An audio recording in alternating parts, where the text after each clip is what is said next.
And here we are spawning the upper left in the blue, representing Dragon Phoenix Gaming. Give it up for Dark.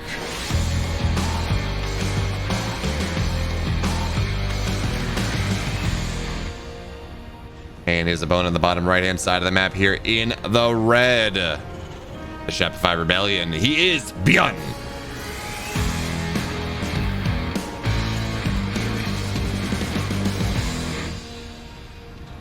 And man, once again, I am struck by the overwhelming desire to speak Hangul, but I just don't have the time. Oh, but hey, look at that. We have Crank translating there when this was happening. So, of course, this was originally cast by Maynard and Zeth, as they do all of this live. And from what I'm given to understand, this series was pretty awesome. Dark apologizing for being too good at this game. Well, I guess that's better than saying that, you know, no foreigner will ever beat him. Which, you know, wasn't quite true. I mean, it was true, but that was only up to a certain point. And then, he lost to, I think it was Cyril? Was that the first foreigner he'd ever lost to? It was in BlizzCon, I think. Because, yeah, Dark had this incredible run where he did not lose to a single foreigner in an online or an offline setting for years. He was just like Slayer foreigners, no one could beat him. And then I want to say it was Slayer that, not Slayer, it was Cyril that humbled the Giant. And then we went. Dark kind of lost his aura of invincibility, at least against players that were not in Korea. And while he has looked good this year, I mean, he won a tournament over Cyril. It was I guess it was last year, end of last year, with Aces ROG. It was TSO. What was it? Anyway, no, it was State Home Store Cup, I think. Anyway, Dark has won a tournament over Cyril earlier this year. But there is not quite the all-pervading level of dominance. This kind of pervasive idea of indomptability that Dark has had over the years. Yes, he's strong right now, but he's not that, oh god, I have to play Dark. This is just, I'm going to die, right? Which that's an aura he's had in the past. Anyway, he's talking about players dying or players not dying. Certainly, games ending early. This is going to be a light shade, and Dark, he's got a Roach Horn coming on down. Now, we're going to have to see just how many roaches he makes. The pressure build is 3. And BYUN has scouted this, by the way, so it will be 4 roaches at the very least off of 17 workers. So I think this actually is going to be rather committed. Now, BYUN does know that this was, of course, a pool first, so he has built a bunker here. He has some additional Marines. He will have to pull some SCVs down because I believe he did just lose 1. So that means his command center is slightly delayed, but certainly not going to be really having any worries with these roaches as now, well, Dark's moving out across the map with the roaches, but there's already a Cyclone on the way. I don't really see these roaches, or Ravagers for that matter, getting a whole lot done.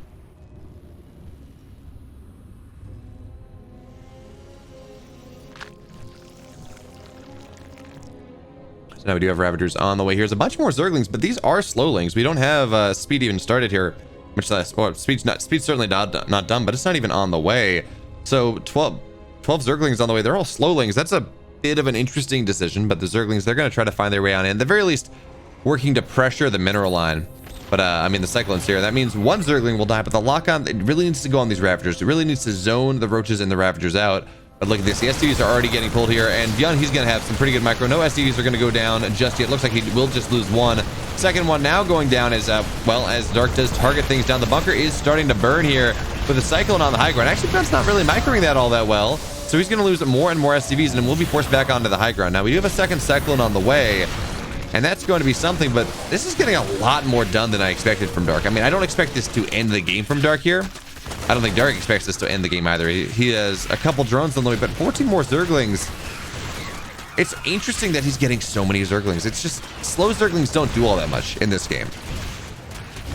I mean, I guess they prevent the Marines from really going onto the low ground for a brief period of time, but speed has not yet been started, so getting all of these Slowlings, I don't know, it feels a little weird. Anyway, we'll have the Cyclone move out on the map now, and speed is now on the way.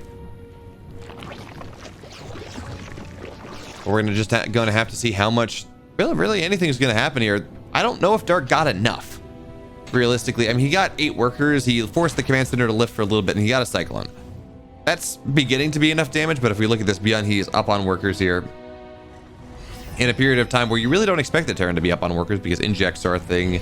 And just because of how the Zerg economy scales, this is not like a game against a Protoss player where they will be ahead on economy. Well, they will be ahead on probes until you're able to hit 3 bases and 3 base injects. Just because of Chronos. So the fact that BYUN's here up on workers just a little bit is a pretty good sign for him. And now it looks like Dark here is going to wait for speed to finish, then just try to flood on into the natural with a bunch of speedlings, which I don't hate. There's always the opportunity for something to happen there. But I don't know. There are a lot of Zerglings on the ramp here, and there's a tank as well. The wall is, well, there is a wall. It is fully complete. Well, or at least it's fully blowed off here. And the command center gets a lot of HP. So realistically, this shouldn't be all that impactful. As now the Cyclones are going to lock on there. One Ravager will go on down. We're going to see some Queens start to get assassinated as well. Queens, of course, from Dark are doing a fantastic job of targeting down the medevacs, and that's going to be something. But I think both these Queens are going to die. There we go. Already, BYUN, excuse me, getting some incredible damage. Yes, the Zerglings are going to go home. Yes, the drones are going to get pulled against that. Drone's actually fairly good against this, but there's no anti-air. So these medevacs, they're going to be able to go home easy peasy lemon squeeze, or easy squeezy lemon peasy, as the case may be. Now BYUN, he's got a bunch of Marines there in the line of sight blocker, so the Zerglings are going to try to find their way through, and they're not going to be all that happy. A bunch of them will go on down. So BYUN, he's got stim on the way, but I'm kind of worried about this push coming on in from BYUN right now. This is, what is this, 12 Marines and Cyclones, Ravens on the way. This is going to be a Queen that is just going to go down real fast, and once the Queens die, honestly, there's not a whole lot defending this. So this third base here from Dark should go on down. Yeah, it's just going to get canceled. Now Dark is a 2-base Zerg. Yeah, he's got speed. Yeah, he's got some semblance of a wall, but I'm not sure that really matters. And yeah, Dark's just going to go all in off of this. No more drones on the way. It's just going to be Roach Ling, and that's what he's got to do. But there are already 2 tanks here, one on the low ground, one on the high ground. These Zerglings will not be able to get anywhere near where they want to get done. And well, it's never going to happen because it's not the best move by any stretch of the imagination. I almost don't hate BYUN just turning that into a planetary. Now, it's never going to happen.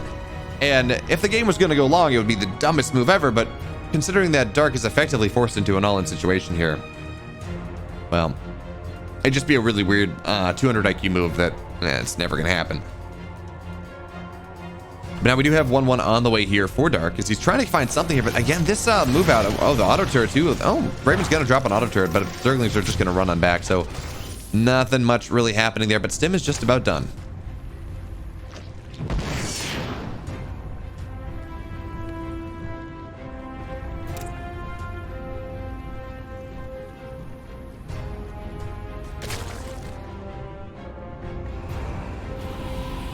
So BYUN, I think he's probably going to try to hit with 1-1 and Stim, although he does have Stim now, and that's going to give him a nice little time here to try to get on top of things. Because in all honesty, the army for Dark is not all that big. It's a Roach-based composition, and when you've got a Roach-based composition, you hope, you dream to have a supply lead. But BYUN here, he's up 12 army supply. He will have 1-1 far ahead of his opponent. He has his third base is now on the way. It's in location. It is a orbital, as actually makes sense, of course. And with combat shields on the way here, BYUN's just going to move out on the map once again. He's got his tanks. He has 1-1 just about done. Combat shields, and they're not going to sync up for an immediate 1-1 push, but they will. They'll sync up if the push does hold on just a little bit. And the goal here, I mean, yes, combat shields are nice. They're an additional 5 HP per Marine, which is honestly, that's worth a lot of upgrades if you think about it. So if one upgrade removes 1 damage, an additional 5 HP per Marine is effectively like +5 armor for Marines, something like that. My math may be wrong, but anyways, now we will have BYUN. He's going to stem on forward. 1 tank goes down immediately because there are enough Ravagers for this. So it looks like BYUN's not really going to be able to maybe break Dark before 1-1 is done, but there's a second tank here. So Dark's going to try to take the fight, but the tanks, well, the second tank is firing away with Stim here, and 1-1. Yes, 1-1 is now done for Dark, but not before his entire army does go on down. All the Zerglings are dead now. BYUN, this is his time. This is his calling. He's going to stem on top of everything. And he's only going to get 1 Ravager, surprisingly enough, but he still does have a 20 army supply lead, and he has a 20 worker supply lead, too. So yes, Dark is getting a macro hatch. Yes, Dark is getting a 4th base. Yes, Dark's lair is about halfway done. But all of this is so damn late compared to what Dark wants to have. Now, I guess his one saving grace is the fact that the tanks were reset. There's only 1 tank here on the map for BYUN. At least 1 tank pushing here for BYUN at the moment. But I'm not sure that really matters. The auto turret's going to go down before the Raven does go down. But this army is just too damn strong here. There we go. GG BYUN takes game number 1. And that was that BYUN. He held the push. He said, Dark, no, your roaches will not work. They will not work at all. I mean, realistically, from that point onwards, what was Dark supposed to do? He was down massively and losing that third base that he was already trying to kind of be greedy to make back up, especially after losing all of those queens to the Cyclones. Yeah, there was really not a whole lot that Dark was going to be able to do in that game after that point. But we do have our second game loaded on up here. It is Nightshade, or not. Nightshade's not even a map anymore. It is Oxide here. Game number 2. BYUN has a 1-0 lead. Let's see what Dark can do in game 2. Here we are, spawning in the upper right in the blue, down 1 game in the series, but that's 1 game. It's a best of 5 for Dragon Phoenix Gaming. He is Dark.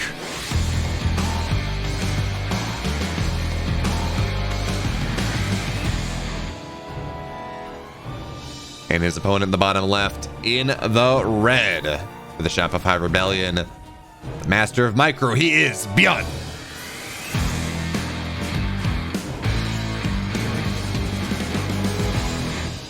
Man, it's crazy that I can talk about StarCraft, and it feels like half the players I talk about, I can say, yeah, they're a former world champion. It's kind of cool that the game has advanced, has developed this far. Now, we do have BYUN going for a 2-Rex. It's not going to be a 3-Rex. We don't see that third SCV, and it's not even going to be a 4-Rex because we don't see that third SCV. So we're just going to see whether A, Dark is going to scout this, whether he's going to get some vision of this these 2 barracks going down before BYUN starts moving his Marines on into it, and B, how many drones Dark loses on the defense. Because realistically, 2-Rexes don't kill Zergs anymore, at the very least not at the highest level, at the very least not from direct, oh, your natural's dead, oh, you can't break out, oh, you're dead, like they used to. That being said, they can still indirectly kill a Zerg by knocking down enough drones that the Zerg is too far behind and the game ends a couple minutes later. But again, we really don't see those, the naturals giving up, spine holds, whatever. It's just drones are pulled, you try to micro as well as you can, you lose as few workers as possible. And now Dark will be aware that this is a proxy 2-Rex. He sees the 2 SCVs, he sees the Marine coming on out. He's like, oh, that's a bit suspicious. So we will see a bunker coming on down. And honestly, I guess there's not enough Marines there. I was gonna say, I would have loved to see the Marines just attempt to target down that Overlord supply blocking Dark. But no, he will not be able to do that, as now we do have the Marines. They're gonna come on in. And of course, the priority 1A here for Dark is, theoretically, is to knock down that bunker. Or at the very least to zone out the army away from the bunker.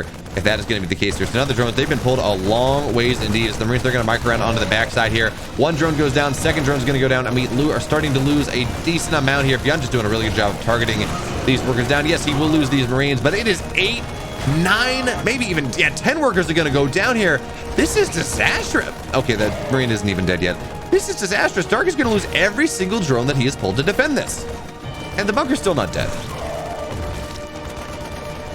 This is, okay, I guess the bunker was salvaged and we have some Zerglings on the map now, but this is a 9 drone Zerg to a 20 worker Terran. This is by far the most effective 2-Rex that I have seen in a good amount of time. This is so big here for BYUN. Now, Dark still has a chance, notionally, but he's only at 10 workers. He is below the starting number of workers that you start with in a game in Legacy of the Void. And hey, the Zerglings will be able to, no, they won't, never mind. SCV RNG to the rescue here. Zerglings not going to get anything done now with the Marines going on home. It's a couple dead Zerglings as well. So we look at resources lost here. BYUN has lost 6 Marines. Oh, okay, the bunker was killed actually, not salvaged, but BYUN has lost 6 Marines. He's lost 2 SCVs to 12 drones. That is so big. I cannot overstate just how big of a deal that is. And yes, Dark does have the queens to allow him to inject to maybe come back from this, but it's 12 workers. It's going to be a long, hard slug indeed if Dark is going to come back here. He has to take the game incredibly late, and he has to make sure he does not die in the meantime. So I guess this means most likely we're going to see maybe a staunch Roach force, as the Roaches can be somewhat good at defending against the Terran for a while, and they're bulky until like the Terran breaches 150 supply. And, you know, from that point, we might see kind of Roach into Lurker, the style that Dark has been playing around with. But I don't know if you have the economy for that. So maybe it's just I mean, Lingbane is the most supply efficient style. So maybe you just get a lot of Lingbane. Hope your creep spread is going to be good enough And just really hope you get some really good Baneling connections. I'm not really sure what Dark does here. Now, it should be noted that Dark is probably the best Zerg in the world at playing in low eco situations. So that is something that he does have in his favor. He's very good at playing games that other Zergs would most likely lose. So we're gonna have to see whether he can channel some of that magic juju that he has used so often in the past. Such great skill and such great acclaim. He's absolutely gonna need it here in this game. Now, he does have a third base eventually. Once he has the money for it, he's gonna get his third base on the way. So we're not gonna see some sort of follow-up all in from Dark. He's not gonna say, I have no chance in this game from a macro perspective. I just need to all in you. Instead, he's gonna do the macro all in, if that makes sense. He's just gonna be as greedy as possible, cut as many corners as possible in an attempt to try to come back into this game, get enough drones to make things happen. Now, BYUN's gonna go for a Hellion drop, but that's gonna be scouted out and warded away immediately, but it's still 4 Hellions. And they can still do something. How many queens do we have? There are 3 queens. 4 Zerglings. These Hellions can get a lot of damage, especially if everything's drawn on into the natural and the main base as it is. So now the Hellions are going to dive on into the natural, and more drones are going to go down. Oh, the drones are pulled to defend this, but this is just not feeling good here for Dark whatsoever. 8 more workers have died, 20 in the game, and there are still 3 Hellions. 3 Hellions, of course, they one-tap drones, so that's even more potential for damage. But now with the queens here and the Zerglings, these Hellions won't get out. They've already extracted their iron price. 9 workers have died. And Dark, he was doing a fairly good job of coming back on into this game, building up his money once again. And then this happened. Now Dark, once again, he's below the Terran in worker supply. He's below there in army supply too, but really it's workers that matter here in this game. And he's just going to have to try to drone on up once again. Notice he is only mining out of 1 gas at this point. At 6 minutes into the game. Yes, timings are a little bit delayed because it was a 2 racks. That should be mentioned, as BYUN doesn't really have a third base on the way yet either, but you generally go back into gas at 3:30 in a standard game. Maybe a little bit later, depending on the style you're playing, but somewhere around there. And then once you get to kind of 2-ish base saturation, you can take a couple additional gases. So the fact that we're almost 7 minutes into this game and we're still only mining from 1 gas here just shows how many corners Dark is attempting to cut, trying to get it back into this game. There is no lair on the way. There is no Baneling nest on the way. It's only Carapace. And Carapace, it's a good upgrade. It allows your army to get on top of the Terran army that much better. But if there are no Banelings, it doesn't matter if you get on top of it. Stimmed Bio will win that fight in even numbers, even if with superior Zergling numbers, because that's just how the game is balanced. So now BYUN is getting his push on, as these tanks are going to find the closer doodad. And of course, the Marines, they're just trying to guard that as much as they can. And Dark, realizing that he's never going to take a straight up fight here, and at least not for a while. So he's going to try to send a counterattack that will not be successful because BYUN has the wall up. He's not rallying across the map. He's not giving Dark that opportunity to cut down on his rally. He says, look, I'm going to move off in big chunks. I'm going to move off in big groups. Groups that are above the reproach, beyond the reproach of this potential Zergling flank here. Now, there are a lot of queens on the map, and I'd like this from Dark. He's going to go up to 9, which makes a lot of sense, right? If you're just not mining a lot of gas, which Dark isn't, he's still only on that 1 gas. You need something. You need something to be able to make this hold happen. Queens in the early game are very tanky until Terran gets to 1-1, until Terran gets to 2-2. And with that being the case, well, maybe you just get a bunch of queens and you rely on their energy, you rely on everything else to make this happen. Now look at this. BYUN, he's moving out across the map with the drop. So he's realized just how problematic the run-bys may potentially be here from Dark. So he says, yeah, to hell with it. I'm not even doing that. So the Zerglings are going to look for that surround as +1 armor is done. So actually Dark is going to be able to beat this army just barely, but the trade is not really there. Actually, no, it looks like BYUN has just barely enough. These Marines will be able to knock down the rest of the Zerglings. And that is, 2 tanks and a couple Marines for just about Dark's entire army. That does not feel good for Dark, but now Dark is able to mine out a little bit more gas. He does have a lair on the way, Baneling nest on the way, +1 melee on the way. So he's starting to drone up a little bit more, but again, the push here is the scary thing. BYUN has 1-1 just about done. He has 3 tanks here now, and he's going to step on forward. He has combat shields. And once again, BYUN is not allowing anything on in here. He says, no, not today, not ever. Wall will always be up. And BYUN, again, has realized how much of a problem this may be. He's just medevacing his units across the map. There is no rally that Dark has to worry about.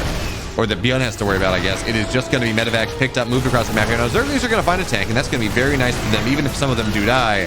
That is a sacrifice that Dark is willing to make, because again, the tanks are the linchpin of this. This is something that we saw DRG start doing back last year, where he was sacrificing lots of stuff to knock down the tanks. Right? He was running banelings and tanks into Terran pushes. He was trading kind of inefficiently, but as long as he knocked the tanks down, he's like, look, I can somewhat efficiently fight the biome. It's the tanks I'm worried about. So now we do have 1-1 just about done here, or it actually is done for BYUN. 1-1 just about done here for Dark. Baneley speed, it's a third of the way, and that's not anywhere near what we need. So now with upgrade parity here, BYUN, he's pushing on in with his double army supply. It's getting a little bit worried here for Dark. Oh, BYUN, he's going to target down so many Banelings. One will connect, but really it's only going to get like one Marine. And now with the drop trying to move on into the main base here, actually just going to go outside the fourth, denying more economy here from Dark. Is now BYUN's trying to stim on in, and that's just going to be it. Dark took too much damage early on. BYUN capitalized. GG. And here we are spawning the bottom left in the blue for the Shopify Rebellion, up 2-0. The former world champion, he is BYUN.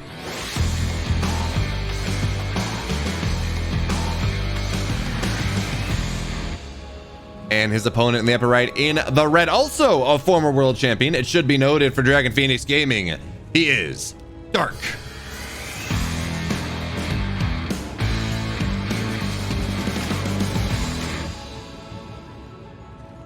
That's kind of crazy, right? We're at this point where, you know, we have world champions of StarCraft that really don't even play the game anymore, or don't play the game at nearly that level anymore. SOS is a 2-time champion.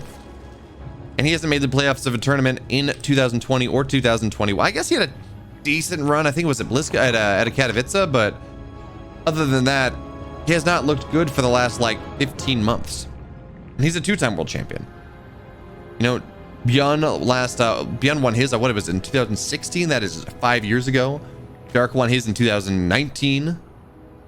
Now, Dark really, his 2020 did feel like a bit of a hangover from 2019. I mean, you win the world championships, and then you don't look as good the next year. It did really kind of feel like a hangover where he just maybe celebrated a little bit too much. You know, that scenario that we see it more in, I can think, other esports more than StarCraft. Maybe it's a function of prize pools, but what you really see is this in like Dota, where someone will win the international, someone will win the world championship, and then, or the team will, and then the results will just kind of nosedive.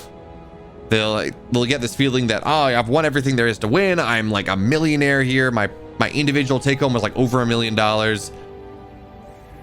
I can take some time off. I don't have to practice as hard anymore. And they fall off. Now, they're the exceptions. There have been, Team OG has won 2 internationals. They did it back to back, which is incredibly impressive.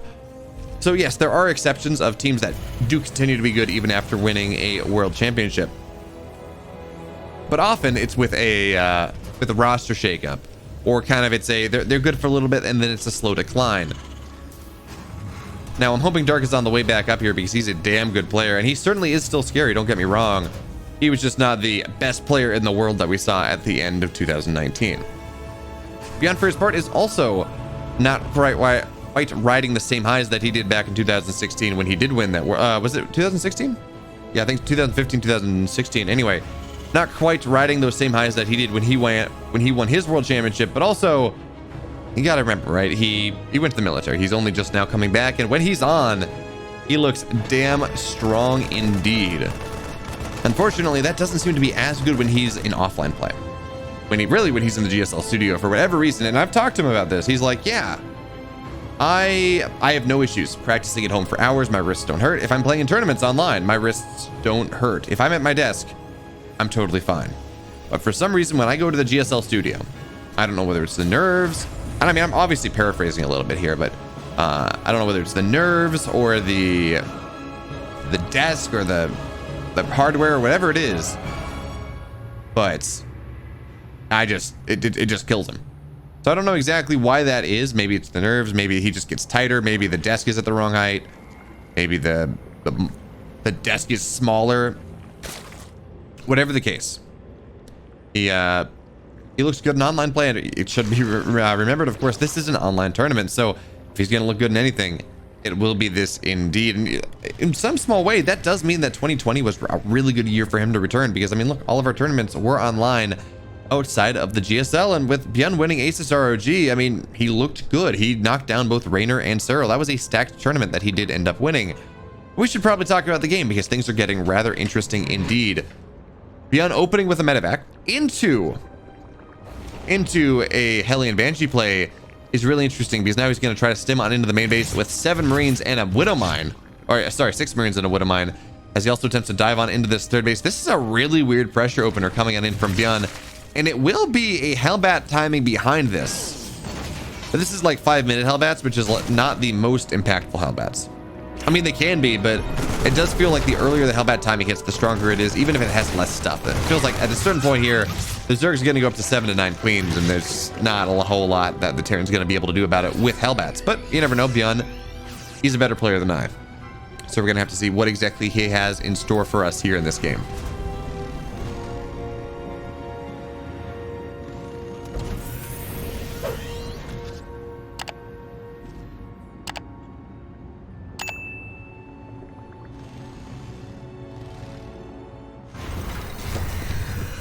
So now with the Banshee moving out on the map here, we will wait for Cloak to be done, I assume. But no, it's going to be Hellbats all morphing in, and the Widow Mine's on the 4th base, so that's going to be a bit annoying if Dark ever wants to take that. So with Marines and Hellbats here, Dark will be forced to pull on back. How many Zerglings does he have on the map? He has 20. That should probably be enough. With the Banshee here, honestly, this just looks like too much here from Dark. That is 9 Queens. Dark kind of playing the Raynor style that he debuted to kill off Maru back in IEM Katowice, where you get 9 Queens. And, ooh, Dark's going up to 11 Queens. This is more than even Raynor gets. This is really a significant number indeed, and we're gonna have to see just how impactful this is for him. As well, you get a lot of Queens, you have a lot of creep spread, you have a lot of injects, and you have a really strong defensive front. Oh, there we go. This is exactly what BYUN was looking for. That is the most annoying thing. The amount of times that I have suffered from that. You're playing, and there's just this random Widow Mine that goes on in, and Widow Mine won't even be detected. Widow Mine that goes on in and just kind of camps an outlying base, your 4th, your 5th base, and you try to go take it, and you're like, why don't I have a 5th base? And then, okay, there's a Widow Mine that was burrowed up, preventing it. And it's not even like the Terran situation where the base just doesn't land. You lose the drone, so it's not even like you, I don't know, it's better or worse because you actually just don't have the structure there that's going to convince you that otherwise. But now, well, the Hellbats are going to get some really good trades here.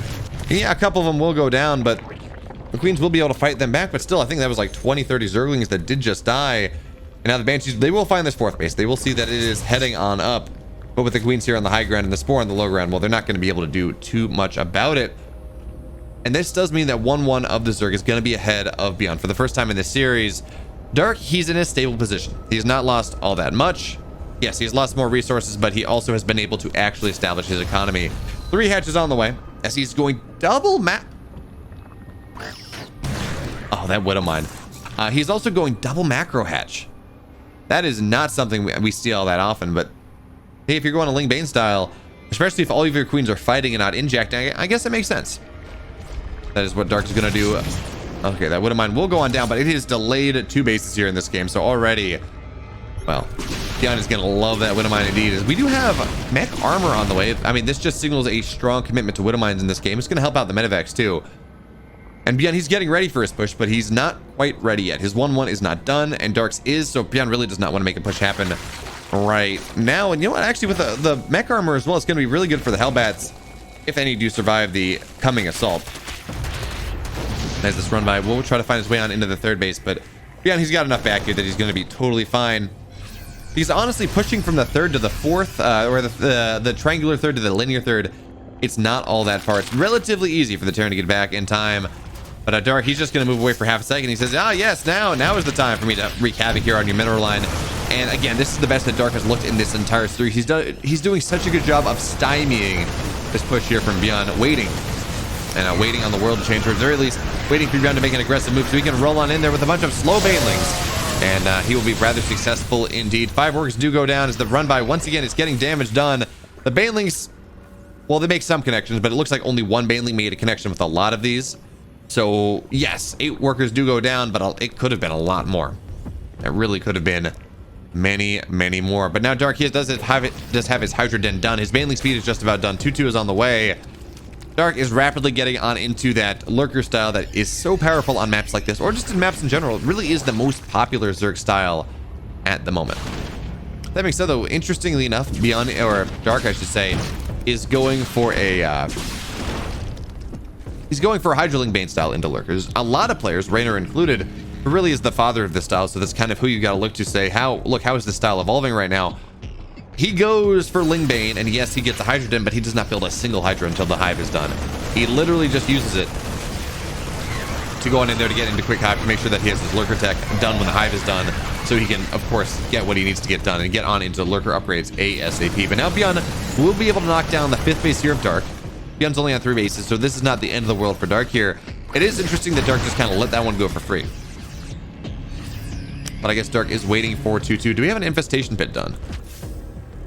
We don't. So this is just going to be Hydroling Bane for just a little bit here. And now BYUN's going to move on creep. It's not a big army. He's just trying to get some harassment damage. He got a base, and that's already going to be nice for him. This Widowmine is not going to get much whatsoever. But now 2-2, it's nearing completion. These Banshees have gotten a lot. Man, the Banshees are going to be able to get the Infestation Pit. That's a bit annoying. Dark will once again be delayed in his quest for a Hive. And this is not a build that gets a really... I mean, this is what I thought was going to be a rather quick Hive build. But no, it's going to be 10 minutes. It's going to be about 12 minutes before Dark is able to complete that Hive, and he's going to lose a gas too. So, oh, never mind. It's going to be transfused. As the Queens do get there in time, but now BYUN, he's pressing on the left-hand side of the map here. Bailey's come spilling on in, so BYUN, this army will be beaten on back, at least for the time being.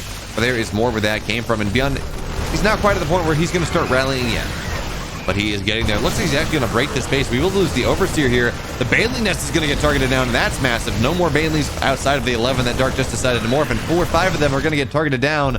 So now BYUN has broken this 3rd base here of Dark, and it looks like this base is going to go down unless Dark has something rather drastic to say about it here. More and more Zerglings are going to come on in, and all of the Queens, all 11 of them are going to try to find their way in, and the Baileys are going to go down on everything. So many Hydras are going down. BYUN, he smells blood in the water here. He thinks he has what he needs to succeed, but that is a lot of Queens. That is a lot of health to buffer.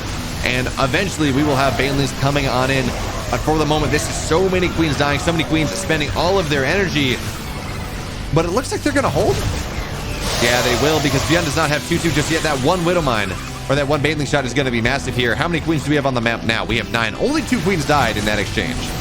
But now the rally here from BYUN is finding its way on in. BYUN with a 20 army split lead. He has 3-3 at the very least, plus 3 attack coming on in. The Baneling nest is not yet done though, so it is just Hydra Queen Ling, which is not all that exciting against 2-2 Terran Bio, especially when really it's only the armor upgrades that really impact this army that Dark has for the moment. Now we will have more and more Banelings morphing on in here, but there's not a lot of gas. All of this has been spent on Hydras, and I gotta say, I'm surprised at how well this is holding here. The Widowmine's not all that effective, of course, against a bunch of Hydras with Hydra range. Now the Banelings are done, and BYUN's just gonna target them down with extreme prejudice as now his push is getting on in here. The Banelings, they're not even connecting. I can't believe that Dark is holding this. This is insane. This is not an army that is meant to beat this bio, but Dark is doing a really good job of it. But now the Queens are dead, and this is where things start to get a little bit scary. The drones are having to get pulled, but we do have Banelings on the way now. 3 more Banelings are morphing on in. And maybe this is going to be enough for Dark. That being said, he is only on... He's on very little gas for the moment. The Widowmines are going to go on off here. And the Hydra's actually targeting all these Widowmines, or all of these Medivacs down. Dark has started to beat BYUN back, which is, again, insane. Right? This is not what we expect to happen here. When it's just undefended Hydras, the Hydras don't win that fight. But with the proper splits backward and just enough Ling Bane coming out every time, and with all the Queens, but there are 6 Queens, by the way, on the way here from Dark. I mean, he needs them. He has no injects for the moment, and I assume he had some queued up on those hatcheries, which is what is allowing him to keep building and keep spending his money. He had no Queens on the map for quite a while indeed. Now BYUN says, okay, well, if I can't attack on into that position, maybe what if I attack into a more separated out position? Maybe that'll work for me. Well, Dark, he's only just now getting his Hive on up because he was only on 5 gas, which, sure, that works with Ling Bane, but with that many Hydras, he was spending all of his gas on Hydras, and that meant infestation pits were too expensive. Banelings, for a while, were too expensive. Certainly Lurker Den is too expensive, and getting any Lurkers, I mean, that is just playing out for the time being. Lurkers are incredibly gas expensive indeed. But Dark, he does have a strong defensive force. Hydroling Bane is a powerful tool on creep. It is so difficult for the Terran to break, as we just saw. Especially considering BYUN, he went for double factory Widowmine. He had a lot of Widowmines. And Widowmines, honestly, they're not all that great against what Dark does have. Hydras do outrange them, and they're just never really going to get on top of the bulk and the beef of Dark's army. So of course you get tanks for that, but BeoMulf a little bit slow on the uptake, a little bit slow on swapping over his reactor for a tech lab. So now he has double tank on the way. And is this still double? Yeah, this is double factory, double tank. So now he's going to get the army that he needs to really contest this. But he has infantry plating, or he has mech plating. He does not have mech attack, so his tanks are not going to be as powerful as they otherwise would be. But his +3 attack is done. His +3 armor is just about halfway done. His BeoMulf really was committing so hard to that push that I guess he forgot +3 armor, because he definitely had the money for it. But now with the tanks coming on up here, and BeoMulf really establishing a vision foothold here on the right-hand side, we're kind of hitting the point where it feels like BeoMulf might have enough once again, as he is going to actually keep a lot of his army back on the watchtower, making sure that he has what he needs to succeed. And this drop is actually just not going to be all that successful indeed. But now we have BeoMulf pushing on in on the right-hand side. But it looks like Dark maybe has enough now. Banelings, Zerglings, Hydras, they're all screaming on in. But the tanks, they're not even sieged up. But now they are. The Banelings are just going to crash on into them indeed. But it looks like BeoMulf, he has the splits that he needs. All the Banelings are going to be spent. But BeoMulf still has an army here on the right-hand side. That being said, this is the benefits of this build from Dark. He still has an army as well. As a Zerg, when you're playing this style, the whole goal is to trade your Zerglings and your Banelings out and keep your Hydras alive. There are 19 Hydras alive on the map, which is far more than this style normally gets. Normally it's 11, it's 12. It is just enough here to buffer. It is not just enough to target down medevacs, if that is the opportunity, but no more than that. That being said, of course, because Dark, he had no Baneling Nest, because he was at death's doorstep and really had to struggle to build literally anything, to build a lot of Hydras, because that was kind of the only high-tech, high DPS unit that he could build. The Zerglings certainly were not cutting it. And then, well, he now has 19 of them, which means he's going to have a lot for lurkers if he ever gets on into that tech. He certainly does not have a lurker den yet. But Dark is now somewhat stabilized. He does have his 5th base on the way, as a lot of Banelings will get targeted down. But now we do have this push here from BeoMulf. It's going to find this 5th base. It's just going to target it down just like that. Dark not paying attention for an instant, dealing with the drop on the left-hand side. And now, well, BeoMulf, he's going to break the base. So yes, Dark is taking his 5th base elsewhere, but he just lost his 5th. Which means BeoMulf will be able to take an eco lead, as BeoMulf does have his 5th base on location. It is already a planetary. And it looks like we're going to see Dark for the moment. He's just going to stay on this Hydraling Bane tech. 3-3 melee is on the way here. Generally, if you're going into lurkers, you get +1, but there is +1 range already. So Dark, again, going back into +3 just a little bit.